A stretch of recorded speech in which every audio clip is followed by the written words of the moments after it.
Mother, are you and Father in true love? Like the fairy tales? I thought I forbid you to speak of fairy tales. Have you been reading them? No, Mother. I overheard someone in the palace talking about them today. Then I shall have to find a person and make sure they know what an appropriate topic of conversation in the palace is. But Mother, the true love in fairy tales sounds so nice. Do you think I can fall in love with a prince? Dearest one, true love like that does not exist. Well, that's not a lie, though. But the love between a mother and her child is the truest kind. It cannot be replicated by anything else. All other kinds of love is illusion. My love is all you will ever need. Do you understand me, my heart? Yes, Mother. Damn. Also, if you guys hear a motorcycle, it's because like there's a motorcycle outside. Like he's revving up his engine. He's going somewhere. Keep your stance straight, princess. Juden gives me the warning, but too late on purpose. I can see the smile on her face as she effortlessly slides past my defenses and taps me on the shoulder with her wooden sword. I got you. Again. For the last few days, I've been practicing with Juden and Garland because Claude still hasn't come out of his room. The knights offered to train me right now, and they're teaching me about ways to hold a sword. This is slow, but Claude did tell me I wouldn't be able to master the sword so quickly. Claude. He made me so angry that one day that I could not even properly give him my gift. I mean, like, he was being a bitch too, so I mean, like, don't blame yourself. Yet I still feel sad that he's not here teaching me himself. Come on, princess, focus. I jolt out of my reverie and nod at Juden. Okay. I ready myself for the next strike and once again get tapped, this time on the hip. Garland takes over after Juden, and then we do rounds where I try to hit them with certain strikes. They're both good at teaching, but it does not feel the same as Claude's instructions. His lessons seem less like they were out of a book. Don't worry, princess. It always starts out slow. Lan was just as slow at training, but look at him now. Garland whips his head around in Juden's direction, his face turning deep red. Juden, that nickname. But you're so much to tease, Lan. She beams at him and then laughs at his embarrassed face. Our practices goes on for a few more minutes before the knights tell me to wrap up for the night. I think I'm going to stay out here for a little bit. Princess, you know it's dangerous out here at night. If I don't return in 10 minutes, you can come back and check on me. Juden seems unconvinced, but she eventually nods. Fine, but keep your guards up, princess. I watch the two knights as they head back. I see Garland put his arm around Juden's waist, pulling her closer. Oh, that's so sweet! Oh, here comes the motorcycle guy.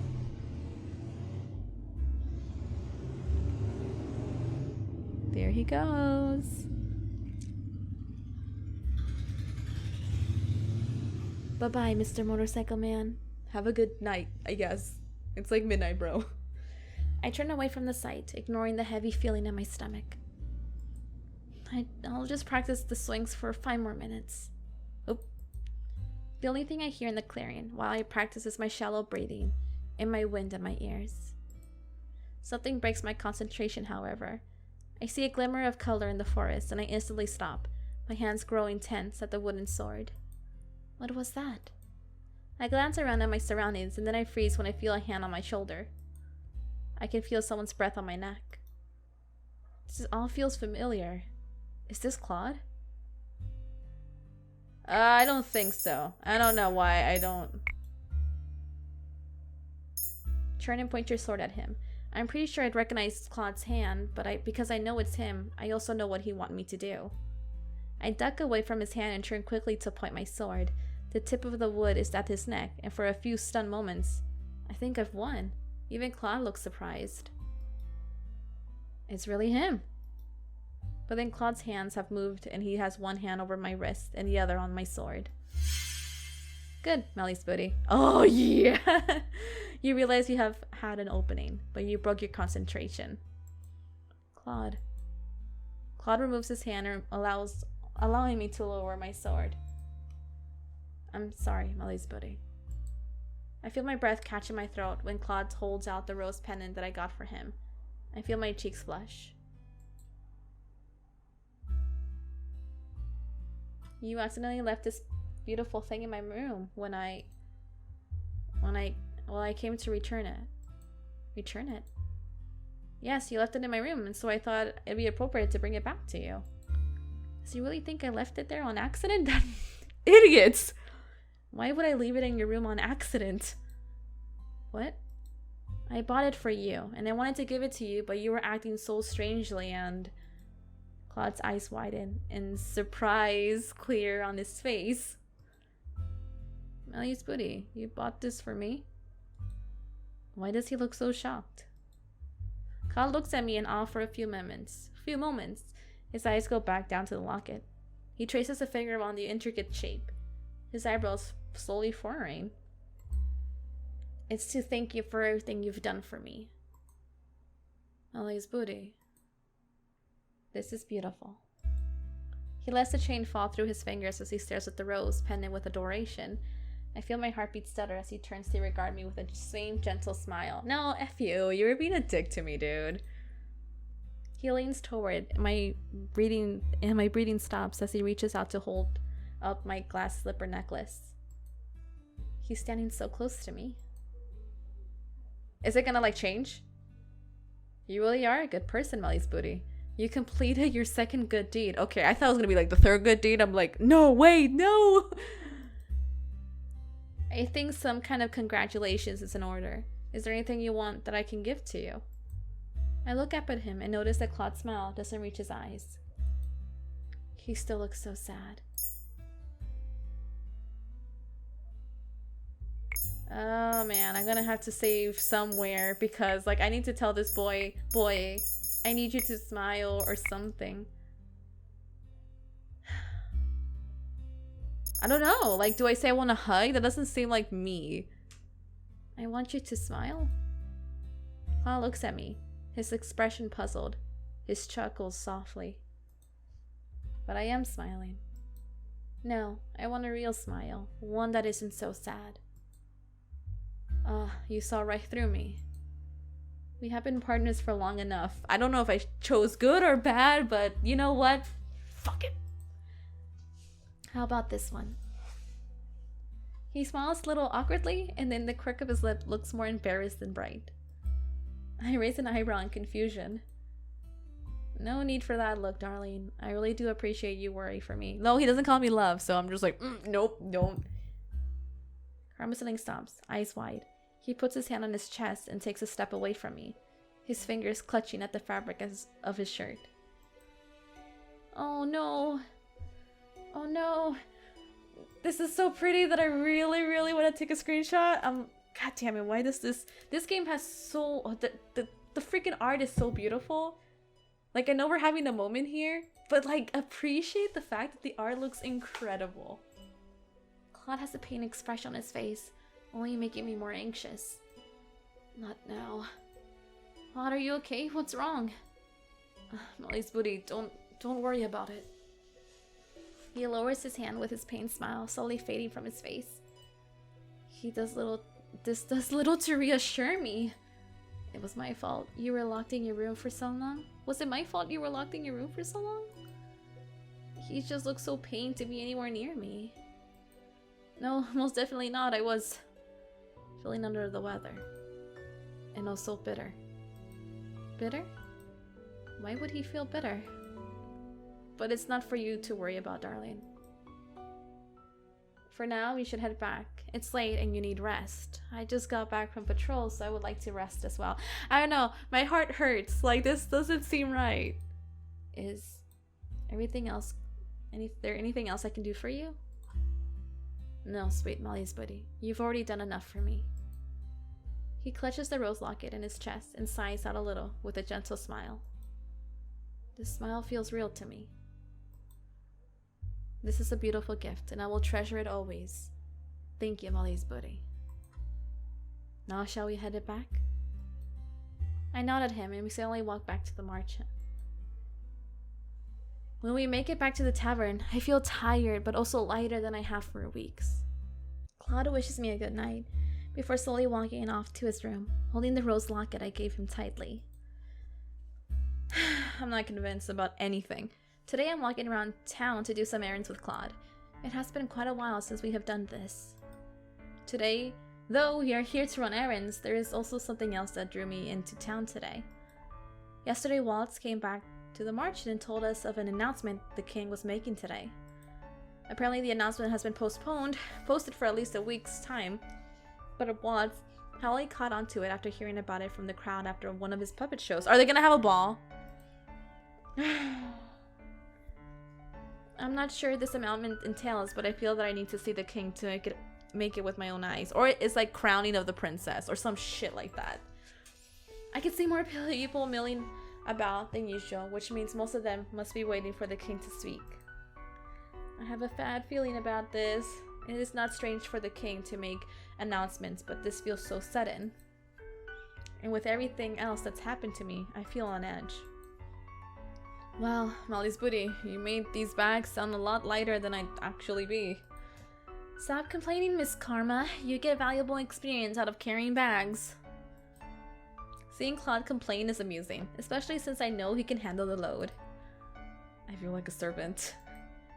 What does that make me when you make me carry all those bags before? An assistant? I roll my eyes at him. We're both working at the marching, you know. And then the thought strikes me. What do you even do at the marching?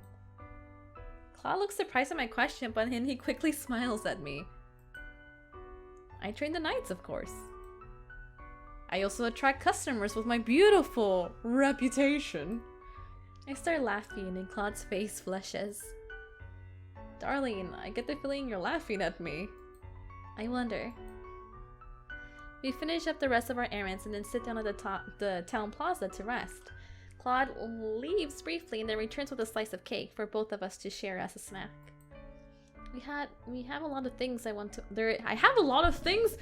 to ask him, and now feels like the right time to do so. May I ask you a question? May I ask you a question, sir? Of course, darling. Anything. Do you enjoy dressing like a woman? I don't mind it, really. I appreciate the beauty in anything. You girls get to wear quite an assortment of lovely dresses and makeup. It's quite beautiful. Aw, thank you. You look amazing in it. I feel more comfortable in my own clothes, but I don't mind dresses. I guess if you have to wear a dress for so long, you get used to it. I have another question. And what would that be? When I was in your room the other day, you spoke about a woman. Were you talking about the witch who cursed you? Oh no, the woman I was talking about. He suddenly goes silent and lowers his head. His expression fades into something more melancholy, and I feel my heart lurch. Maybe I shouldn't have brought this up. To my surprise, Claude continues talking. Shortly after I came to Angil, there was a woman that I met whose smile was radiant as sunshine. She was beautiful, and when she laughed, everything felt right about the world. Hearing him talk about her makes me uncomfortable. Am I jealous? Yeah, you are. Claude watches me quietly, as if he's measuring my expressions. Eventually, he goes back to speaking. I knew her for many months. Time passed, and I thought we were truly in love, and then He goes silent for a few moments, his eyes distant, his expression pained. Well, something happened, and I realized she only loved me because of my curse. She was drawn to me, just as any other woman is. She seemed so genuine in comparison to the other woman, but in the end, Claude trails off and lets out an exasperated sigh. You were truly in love with her. I was. I've dated many women, but I've never fallen in love with someone who has honestly loved me back. So then, the last person he loved was that one woman.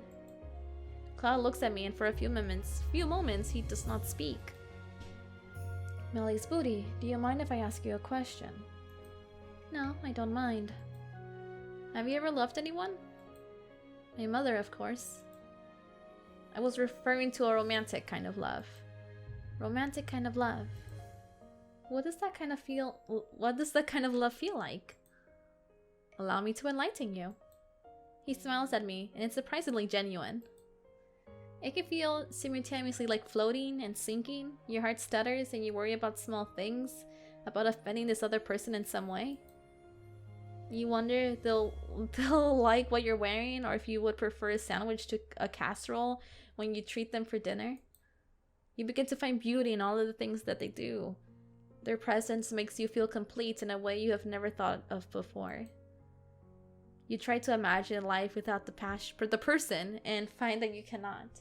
To even consider such a thing is painful, so much so that it feels like it might break your heart. Claude continues talking, but my mind is already whirling. Though he phrases things a way that still feels unnecessarily dramatic, I feel a tinge of familiarity. The things he's describing, those are the things I feel when I'm with him. Before I can say anything, we hear the sound of hooves and the both of us turn. I can see the procession of knights along with the king on his horse. He normally rides into town like this, but today he's not smiling and there are way too many knights riding with him. And is that Sir Alcaster? Let's go find a place to stand and watch. As you wish. Claude walks with me into the crowd gathering around the king, and we find a spot to speculate at the very edge, closer to the alleyways. My beloved citizens of Angel, I have come before today to make an important announcement.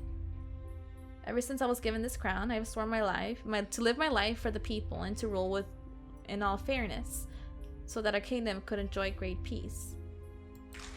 The crowd breaks into applause. I stare at the king, and an easy feeling in my stomach when I notice that there is sadness in his eyes through his smiling. Though I notice Sir Alcaster appears to be hiding a smile. I do not like where this is going.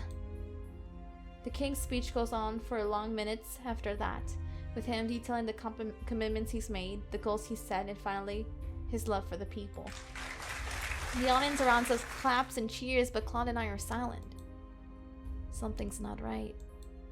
I nodded in response. To this day, I keep this promise. I would never break this oath, for it is the foundation on which I rule. The eye claps again, but I am silent, watching the king intently. Unfortunately, the unwelcome news that I bring to you today gives me reason to hand this foundation over to someone else. What? I have fallen terminally ill. What? What? Huh? The king proclamation is met with shocked and angry chattering from the audience. I cannot hear anything that is being said over the cacophony of voices, but I know that the audience is dissenting. I stiffen as I stare at the king. He's lying. He is lying. I can tell by the firm set of his jaw and by the way his eyes flicker across the crowd faster than they ought to. The king has lied to me so many times before that I can recognize when he does it. I know this is unfortunate news, must come to a shock, but this is an illness for which there is no occurring cure. As for the question of my successor, he trails off for a few moments, and then I think I see something in his eyes. The hints at urgency, but I'm not sure why. Crown Princess Emerald is unmarried and still too young to rule on her own. I feel a pang of irritation and confusion. Another lie. Angelina could rule just fine with the help of Sir Mithros and the others.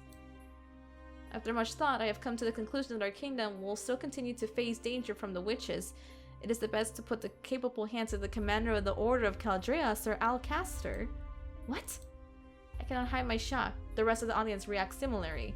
Their sudden outbursts a testament to their confusion. While I will be providing support and assistance from the sidelines, I cannot in all good grace continue to wear this crown when I know I cannot serve my people as they deserve. Simply put, I believe that the witches have gained more power in the recent months, and that Sir Alcaster is best suited to deal with these conflicts.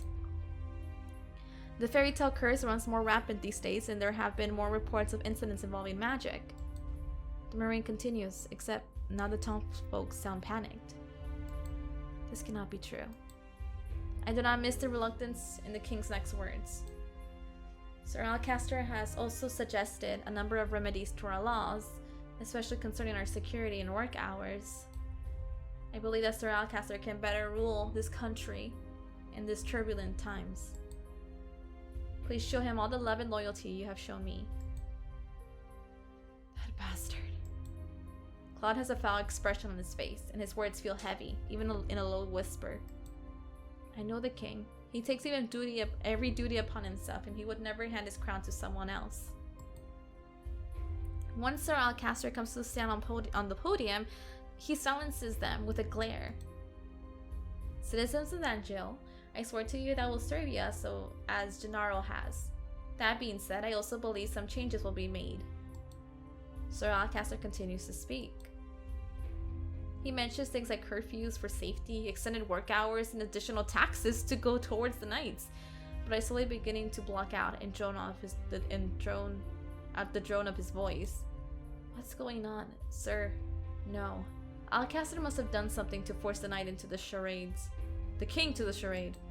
The king stands behind Alcaster with his hands clasped, his eyes alert. But there is helplessness to them that I have never seen before. It isn't long before the crowd unsettled murmuring becomes agitated whispering. I am stunned when Claude cups his hands to his mouth to start shouting. There is only one king. King Gennaro.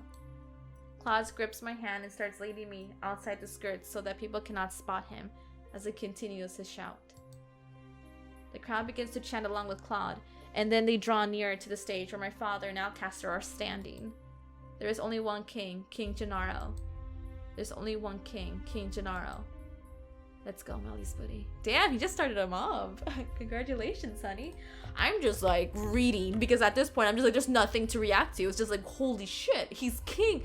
Like he made the other guy king, and most likely they threatened something because we haven't seen Fritz in like not Fritz. What's the brother's name? I don't even remember. The mute one. The one with the I don't even know what it's called anymore. The Little Mermaid curse. Like even he's not here. Like we don't know what's going on. The crowd is next to the platform now, and the chant carries on. Claude pulls me behind him, but my mind is on my father and on his desperate eyes. Hours later, the Marchand Tavern is is chaotic. People are talking over each other, trying to relay the scene that they saw in town today. Every visitor here is talking about what they had witnessed. I have been in the corner of the room this entire time, trying to understand everyone but failing. Delora and Parfait are not here to calm all of this chaos. Hey princess, how are you feeling?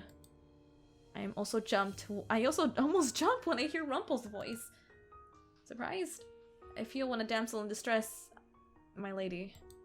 I'm not really in the mood for your flirting, Rumple. Oh, my apologies. I thought you might have wanted some cheering up. Where's your partner? He went out of town to survey the situation. Karma doesn't do anything around the tavern, but he does a whole lot for you, doesn't he? I suppose that's the least a man in love can do. What? What? I feel myself blush. What is Rumple going on about? Princess, you're pink. I am not. My mind feels all scrambled now. This is all Rumple's fault. Thankfully, before Rumple continues talking, the door opens and Delora walks inside to call all the Marchand boarders into the reception room. When I step into the reception room, I am surprised to see two familiar figures standing beside Parfait. And Magdalene and Rod. Both of them look downtrodden and discouraged. Everyone is noticeably shocked as they step inside. The prince and princess? Where did they come from? What is happening at the palace?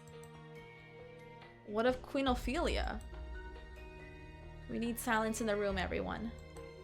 Dora raises her voice, effectively causing everyone to pause. She glances at Parfait, who nods, and then turns to look at Rod and Evangeline. Princess Evangeline, if you would tell everyone what you told Delora and I. The room is unnaturally quiet as Evangeline begins her story. She starts with the events of 1 week ago.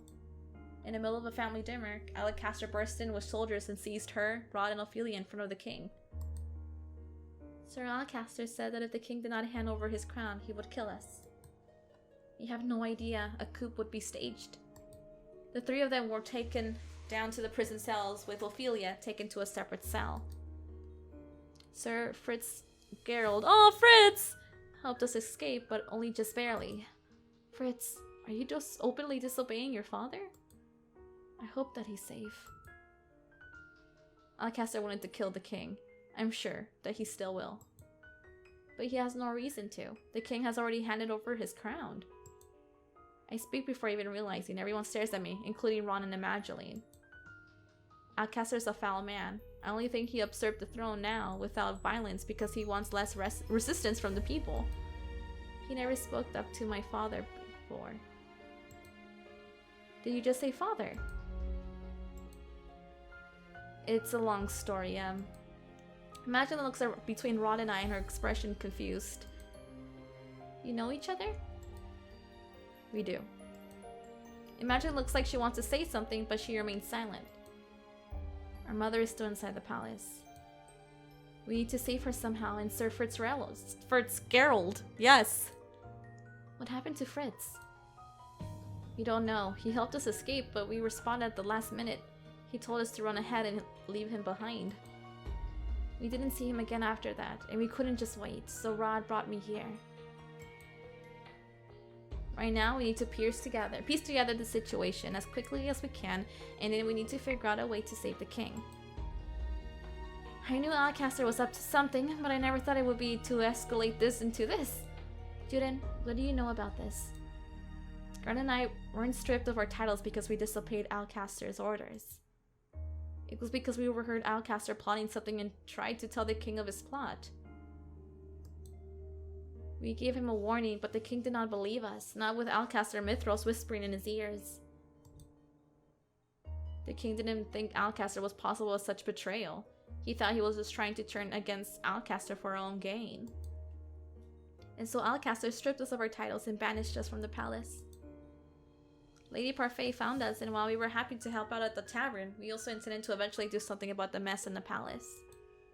So Alcaster has been planning to do this all this time. Damn.